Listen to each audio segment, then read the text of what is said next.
তোমাদের এই গাছটা আমি দেখাই। এই দেখো, আমি রাস্তার ধার থেকে নিয়ে এসলাম। দেখো গাছটা আমি ভাবেছিলাম যে কেটে ফেলবো, একটা ফুল হয় না। তারপরে দেখো কি সুন্দর ফুলগুলো ফুটেছে।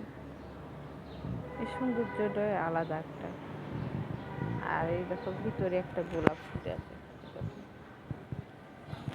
দেখছো গোটা গাছটায়, গাছটায় ফুল হয়েছে। এই দেখো একটা ফুল, এই দেখো গোটা গাছটা সুন্দর ফুলে ফুলে ফুলে ফুলে ভর্তি। তবে ফুলটা 2-3 দিন আগে ফুটেছে,